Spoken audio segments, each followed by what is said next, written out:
ಅಭಿಮನ್ಯು ಹಲವು ಗಜಗಳು ಸಿಂಹದ ಶಿಶುವನ್ನು ಗೆಲಿದ ಪರ್ಯಂತಾಯಿತು. ಹಾವಿನ ಬಳಗ ಗರುಡನ ಮರಿಗೆ ಮುರಿದ ವಲಯಿತ ಕಟೆನುತ ಅಳಲಿದುದು ಸುರನಿಕಟ. ಅಂದರೆ ಅನೇಕ ಆನೆಗಳು ಸೇರಿ ಒಂದು ಸಿಂಹದ ಮರಿಯನ್ನು ಗೆದ್ದ ಹಾಗಾಯಿತು. ಹಾವಿನ ಬಳಗವೇ ಸೇರಿ ಒಂದು ಗರುಡನ ಮರಿಯನ್ನು ಕೊಂದ ಹಾಗಾಯಿತು. ಮಹಾಭಾರತದ ಕಥೆಯನ್ನು ಕೇಳಿದ್ದೀರಿ. ಈ ಕಥೆಯನ್ನು ವ್ಯಾಸ ಮಹಾಕವಿ ಹೇಳಿದರು. ಮಹಾಭಾರತದಲ್ಲಿ ಮಹಾವೀರರು ಹೋರಾಡಿದರು. ಅದರಲ್ಲಿ ಅಭಿಮನ್ಯುವು ಸೇರಿಕೊಳ್ಳುತ್ತಾನೆ. ಅಭಿಮನ್ಯು ಪ್ರಪಂಚದಲ್ಲಿಯೇ ಪ್ರಸಿದ್ಧನಾದ ಧನುರ್ಧಾರಿ ಅರ್ಜುನನ ಮಗ. ಶ್ರೀಕೃಷ್ಣನ ತಂಗಿ ಸುಭದ್ರೆಯ ಮಗ. ಶ್ರೀಕೃಷ್ಣ ಬಲರಾಮನ ಸೋದರ ಅಳಿಯ.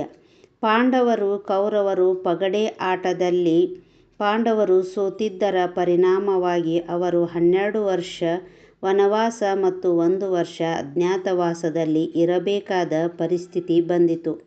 ಆಗ ಸುಭದ್ರೆ ಗರ್ಭಿಣಿಯಾದ ಕಾರಣ ಅವಳನ್ನು ಶ್ರೀಕೃಷ್ಣನು ತನ್ನ ಜೊತೆ ದ್ವಾರಕೆಗೆ ಕರೆದುಕೊಂಡು ಹೋಗುತ್ತಾನೆ. ಅವಳು ತನ್ನ ಪತಿ ಅರ್ಜುನನ ನೆನಪಿನಲ್ಲಿ ನೊಂದುಕೊಳ್ಳುತ್ತಿರುತ್ತಾಳೆ. ಆಗ ಶ್ರೀಕೃಷ್ಣನು ಅವಳಿಗೆ ಆಯಾಸವಾಗಬಾರದು ಎಂದು ಕಥೆಯನ್ನು ಹೇಳಲು ಬಯಸುತ್ತಾನೆ. ಆಗ ನಿನಗೆ ಯಾವ ಕಥೆ ಹೇಳಬೇಕು ಎಂದು ತಂಗಿಯನ್ನು ಕೇಳುತ್ತಾನೆ. ಆಗ ಅಣ್ಣ, ನನ್ನ ಪತಿ ತುಂಬ ಯುದ್ಧ ವಿದ್ಯೆಗಳನ್ನು ಕಲಿಸುತ್ತಿದ್ದಾರಲ್ಲ, ಅದನ್ನೇ ನನಗೆ ಹೇಳು ಎಂದು ಕೇಳುತ್ತಾಳೆ. ಆಗ ಕೃಷ್ಣನು ಯೋಚಿಸಿದ. ಈ ಸಮಯದಲ್ಲಿ ಶೌರ್ಯದ ಬಗ್ಗೆ, ಯುದ್ಧದ ಬಗ್ಗೆ ಮತ್ತು ಧರ್ಮದ ಬಗ್ಗೆ ನಾನು ಹೇಳುವುದರಿಂದ ಹುಟ್ಟುವ ಮಗು ಧರ್ಮವಂತನಾಗಿ ಶೌರ್ಯದಿಂದ ಬೆಳೆಯುತ್ತಾನೆ ಎಂದು. ಅರ್ಜುನ ತನ್ನ ಗುರುಗಳಾದ ದ್ರೋಣರಲ್ಲಿ ಕಲಿತ ಯುದ್ಧದ ಮರ್ಮವನ್ನು ಕೃಷ್ಣನು ವಿವರಿಸುತ್ತಾನೆ.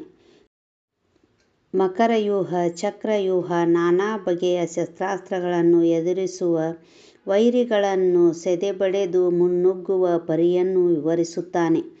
ಚಕ್ರವ್ಯೂಹದ ಕಥೆಯನ್ನು ಹೇಳುವಾಗ ಸುಭದ್ರೆಯು ನಿದ್ರಿಸತೊಡಗುತ್ತಾಳೆ. ಆಗ ಕೃಷ್ಣನು ಕಥೆಯನ್ನು ಅರ್ಧಗೊಳಿಸಿ ಹೊರನಡೆಯುತ್ತಾನೆ. ಕೆಲವು ದಿನಗಳ ನಂತರ ಅಭಿಮನ್ಯುವು ಜನಿಸುತ್ತಾನೆ. ಅಭಿಮನ್ಯು ಎಂದರೆ ಬುದ್ಧಿಯ ಮಧ್ಯೆ ಇರುವವನು ಎಂದರ್ಥ ಮತ್ತು ಯಾವಾಗಲೂ ಗೌರವ ಕಾಪಾಡಿಕೊಳ್ಳುವವನು ಎಂದರ್ಥ. ಅಭಿಮನ್ಯು ಬೆಳೆಯುತ್ತಲೇ ಶ್ರೀಕೃಷ್ಣನು ಮತ್ತು ಬಲರಾಮ ಎಲ್ಲ ವಿದ್ಯೆಗಳನ್ನು ಕಲಿಸುತ್ತಾರೆ.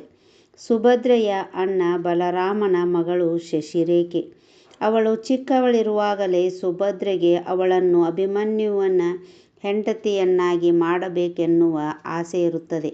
ಬಲರಾಮನ ಮುಂದೆ ಇದರ ಪ್ರಸ್ತಾಪವನ್ನು ಇಟ್ಟಾಗ ಬಲರಾಮನು ಸ್ವಲ್ಪ ಯೋಚಿಸತೊಡಗುತ್ತಾನೆ. ಪಾಂಡವರು ಎಲ್ಲ ರಾಜ್ಯವನ್ನು ತೊರೆದು ಕಾಡಿನಲ್ಲಿ ವಾಸಿಸುತ್ತಿರುತ್ತಾರೆ. ಆಗ ಬಲರಾಮನಿಗೆ ಅವರಿಗೆ ಕೊಡಲು ಮನಸ್ಸಾಗುವುದಿಲ್ಲ. ಮಗಳಿಗೆ ಕಷ್ಟವಾಗುತ್ತದೆ ಎಂದು ದುರ್ಯೋಧನನ ಮಗ ಲಕ್ಷ್ಮಣನ ಕುಮಾರನಿಗೆ ಕೊಡಲು ಬಯಸುತ್ತಾನೆ. ಆಗ ಸುಭದ್ರೆಗೆ ತುಂಬ ದುಃಖವಾಗಿ ದ್ವಾರಕೆಯನ್ನು ಬಿಟ್ಟು ಹೊರಡಲು ಸಿದ್ಧಳಾಗುತ್ತಾಳೆ. ಅವಳು ಪ್ರಯಾಣ ಮಾಡುವಾಗ ಹಿಡಂಬವನ ಪ್ರದೇಶಕ್ಕೆ ಕಾಲಿಡುತ್ತಾರೆ. ಆಗ ಘಟೋತ್ಕಚ ಎಂಬವನ ಅವನನ್ನು ತಡೆಯುತ್ತಾನೆ. ಆಗ ಅಭಿಮನ್ಯುವಿಗೆ ಕೋಪ ಬಂದು ಅವನ ಜೊತೆ ಯುದ್ಧ ಮಾಡುತ್ತಾನೆ. ಘಟೋತ್ಕಚ ಅಭಿಮನ್ಯುವನ್ನು ತಡೆಯುತ್ತಾನೆ. ಅಭಿಮನ್ಯುವಿಗೆ ಕೋಪ ಬಂದು ಅವನ ಜೊತೆ ಯುದ್ಧ ಮಾಡುತ್ತಾನೆ. ಘಟೋತ್ಕಚ ಅವನ ಪರಾಕ್ರಮದಿಂದ ಮೂರ್ಛೆಗೊಂಡು ಕೆಳಗೆ ಬೀಳುತ್ತಾನೆ. ಆಗ ತಾಯಿ ಹಿಡಿಂಬೆ ಭೀಮನ ಮಗನಿಗೆ ಇದೆಂಥ ಪರಿಸ್ಥಿತಿ ಬಂತು ಎಂದು ಅಳುತ್ತಾಳೆ. ಆಗ ಸುಭದ್ರೆಗೆ ತಿಳಿಯುತ್ತದೆ ಇವನು ಭೀಮನ ಮಗ ಎಂದು. ಸುಭದ್ರೆ ಹಿಡಿಂಬೆಯನ್ನು ಸಮಾಧಾನಗೊಳಿಸಿ ಇವನು ಅರ್ಜುನನ ಮಗ ಎಂದು ಹೇಳುತ್ತಾಳೆ. ಆಗ ಸಂತೋಷದಿಂದ ಅಲ್ಲಿಯೇ ಒಂದು ರಾತ್ರಿ ಕಳೆದು ಎಲ್ಲ ವಿಷಯವನ್ನು ಹೇಳುತ್ತಾರೆ.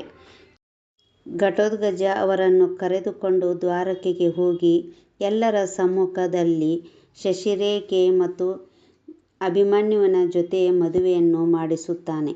ಅಭಿಮನ್ಯು ಚಿಕ್ಕವನಿರುವಾಗಲೇ ಮಹಾವೀರ ಘಟೋತ್ಕಚನ ಜೊತೆ ಹೋರಾಡಿದ ಕೀರ್ತಿಯನ್ನು ಪಡೆಯುತ್ತಾನೆ. 12 ವರ್ಷ ಕಳೆದು ಪಾಂಡವರು ಕಾಡಿನ ವನವಾಸ ಮುಗಿಸಿ ಬರುತ್ತಾರೆ. 1 ವರ್ಷ ಅಜ್ಞಾತವಾಸದಲ್ಲಿ ವಿರಾಟ ಎಂಬ ರಾಜನ ಆಸ್ಥಾನದಲ್ಲಿ ಇರುತ್ತಾರೆ. ಅಜ್ಞಾತವಾಸ ಮುಗಿದ ಮೇಲೆ ವಿರಾಟ ರಾಜನಿಗೆ ಇವರು ಪಾಂಡವರೆಂದು ತಿಳಿದು ತುಂಬ ಸಂತೋಷವಾಗುತ್ತದೆ. ಆಗ ವಿರಾಟ ರಾಜನಿಗೆ ಒಬ್ಬಳು ಮಗಳಿರುತ್ತಾಳೆ. ಅವಳನ್ನು ಅವರಿಗೆ ಕೊಟ್ಟು ಮದುವೆ ಮಾಡಬೇಕೆಂಬುವ ಆಸೆಯಾಗುತ್ತದೆ. ಆಗ ಅಭಿಮನ್ಯುವಿಗೆ ಕೊಡಲು ಇಚ್ಛಿಸುತ್ತಾನೆ.